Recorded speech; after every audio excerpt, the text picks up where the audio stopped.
Most people, when they call a plumber, they expect to spend max this much, $100 to $200. But in reality, for me to operate, it usually costs minimum this, which is $500. And I'm gonna explain to you why. And this is actually the bare minimum I have to charge to stay in business. And I know it seems like a lot. And for example, I'll use today's example. A customer called and all they wanted us to do, literally all we wanted to do is to put caulking on the bathtub because the bathtub spout was a little loose and she was worried that water might go back. And she was an old customer. Back then, last year, I charged her $350 to do a small little service fee.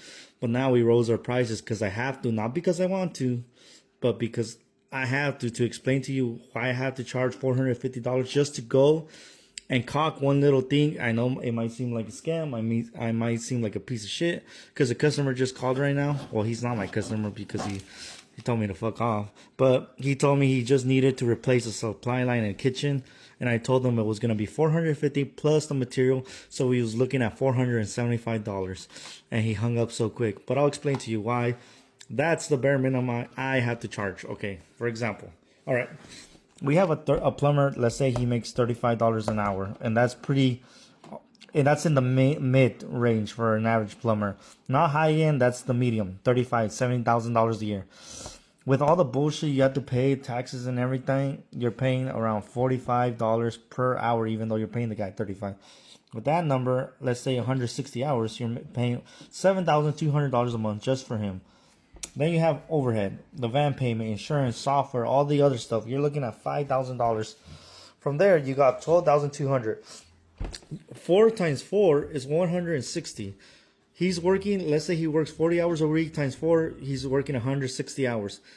Out of those 160 hours, we got to bill at least 110, right? We're not billing all the time because customers exempt, like for that's why you have to put that in.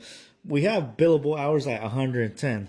So our real number is we get 111. You divide, and then let's say you want to make some money, put some profit, 20% profit, just to put some money in our bank. We're at $138 to $150 an hour per hour. This job that he went to, okay, so the job he went to, he left at 1 p.m. and he came back at 3 p.m., 2 hours. So 150 times 3 is $300. So we charged the lady $350, basically enough to cover her gas. But our new price is $450. Why? Because in reality, what we're charging for is, and this only applies if you're working within 20 to 30 minutes of your job site. Because if you drive any further, the money doesn't make sense. So let's say one way he drives 30 minutes, another way he drives 30 minutes. That's 1 hour. And then he is at the job site 2 hours max. He can't be longer than 2 job sites. So he has to charge, I have to charge $450 plus material. That's why it costs $450. And for me to cause like my break-even number, like for me to do anything, it's like actually like $275. Anything below this number, I'm losing money. And that's assuming that they're there for an hour, 2 hours max with drive time.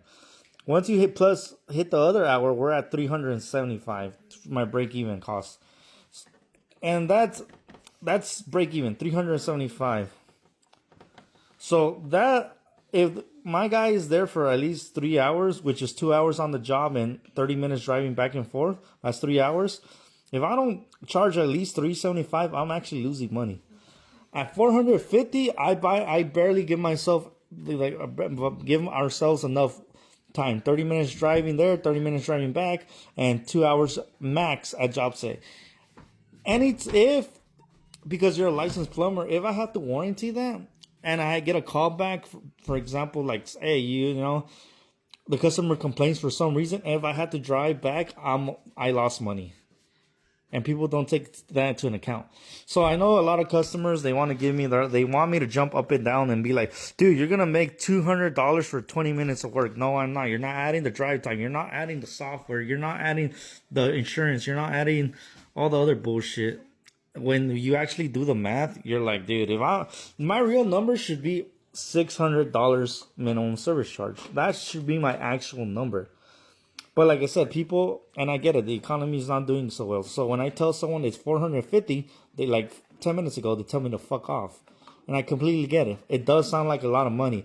But when I sit down and do the math and realize why I can't afford to put new tires in my car, afford to put oil, change the oil, change all the regular maintenance, it's because people are like, dude, you shouldn't be charging max $200. I was like, no, dude. Like, if you really sit down and do the math, you have to charge like billable $150 to $200 an hour, and a minimum service charge is like $450. If you're operating a one-man operation, 200 to 300, you're fine. You could do it. But once you start operating more people, it doesn't make sense. Like I said, my real number should be like $600, because that would cover, not really cover, but it will. If I did have to come back and warranty it, my loss would be like 10% compared to like negative 50%. And it does happen. And when you get customers calling you back for the littlest things, and you're not always gonna get a call back, but when you do, you start losing money. And I get it. It sounds like a lot of fucking money, but it really isn't. You guys like to keep in mind that I'm pretty good, because other companies in my area, the bigger companies, and also you got to keep in mind I'm in California. California is a different game.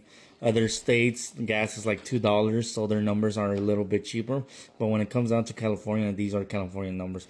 But other companies, they're really at this number, the bigger companies. So I'm 50% right now off, and that's a fucking great deal, because most of these guys that work for bigger companies, you're not gonna get some plumber that has 10 years plus of experience. So for my thing is, when I get a phone call that says I'm ripping people off, or they think I'm being outrageous because this is what it costs to do business in California, I'm already giving them a 50% off deal compared to these. Because when you call us, you're getting 2 to 3 technicians that have been plumbing for 4 or 5 years, and we know what the hell we're doing compared to other.